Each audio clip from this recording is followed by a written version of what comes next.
سلام علی عباده الذین اصطفى اما بعد۔ میرے بھائیوں اور بزرگوں، وقت تو اپنی رفتار سے چلتا ہی رہتا ہے، اسے کسی کی کوئی پرواہ نہیں ہوتی ہے۔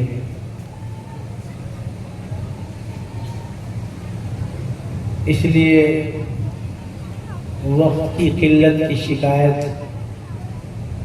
یہ ہماری اپنی کمزوری ہے۔ مناسب تو یہ تھا کہ ہمارے حضرت مولانا جو نوجوان ہیں الحمدللہ بڑا اچھا بیان فرما رہے تھے، انہیں کا بیان مکمل ہو جاتا تو وقت کی قلت کی شکایت نہ ہوتی۔ ان حضرات کو بلایا بھی جاتا ہے، پھر ان کی بات پوری سنی بھی نہیں جاتی، حالانکہ یہ ہمارے نوجوان ہیں، ہمارا سرمایہ ہے۔ آپ نے ان کو پڑھایا ہے، ہم نے ان کو پڑھایا ہے اسی لیے تاکہ یہ ہماری رہنمائی کر سکیں، مگر ہم ان کو رہنمائی کرنے کا موقع دیتے ہی نہیں۔ اللہ تعالیٰ ہمارے نوجوان علماء میں جوش اور جذبہ، ہوش اور امت کی قیادت کی ساری صلاحیتیں پیدا فرما دیں۔ بہت قیمتی باتیں آپ نے ابھی بھی سنی ہیں، عصر کی نماز سے پہلے بھی سنی ہیں، مغرب کی نماز کے بعد بھی سنیں گے۔ آپ کی کوئی غلطی نہیں ہے، یہ تو بلا وجہ شکوہ کیا جاتا ہے آپ حضرات سے کہ جمعے کی نماز کے بعد سے آپ آ جائیں، عصر بعد بھی بیٹھیں، مغرب بعد بھی بیٹھیں۔ آخر انسان ہیں، کب تک بیٹھیں گے، کہاں تک بیٹھیں گے، کتنا سنیں گے؟ آپ کی یہ بڑی مہربانی ہے کہ آپ حضرات اپنے ان مدرسے کے جو مہمان ہیں ان کی باتیں سننے کے لیے تشریف لے آتے ہیں۔ اللہ آپ کو جزائے خیر عطا فرمائے۔ میرے بھائی اور بزرگوں، مجھے کچھ زیادہ بڑھیا تقریر کرنی نہیں آتی جو عام لوگوں کو پسند آتی ہے۔ بس میں تو معاشرے میں، سماج میں جو خرابیاں ہیں ان کی طرف توجہ دلاتا رہتا ہوں۔ یقیناً تعلیم، دینی تعلیم، عصری تعلیم یہ ہمارے لیے ضروری ہے، تو ہماری روح کی خوراک ہے۔ اس کے بغیر تو انسان ہی نہیں۔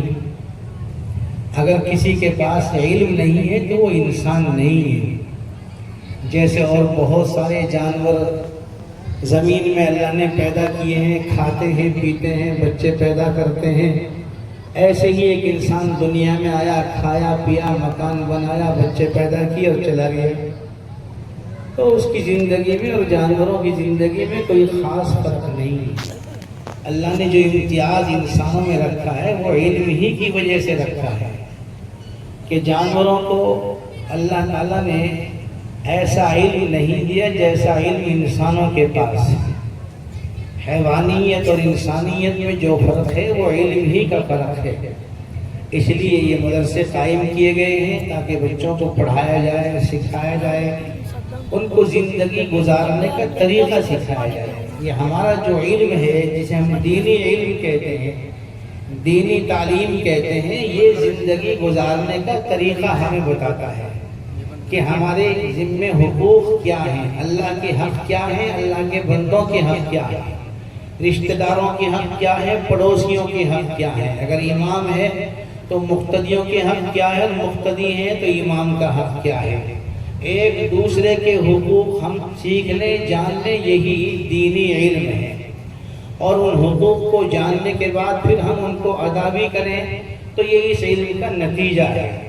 اگر ہم نے علم حاصل تو کر لیا لیکن اس پر عمل نہیں کیا، اس کو اپنی زندگی میں نہیں اتارا تو پھر یہ علم نہیں ہے۔ قرآن شریف میں اللہ تعالیٰ نے جو فرمایا ہے انما یخشی اللہ من عبادہ العلماء، کہ اللہ سے اس کے وہی بندے ڈرتے ہیں جن کے پاس حقیقی علم ہے، تو وہ وہی ہے جن کے پاس علم کے ساتھ عمل بھی ہے۔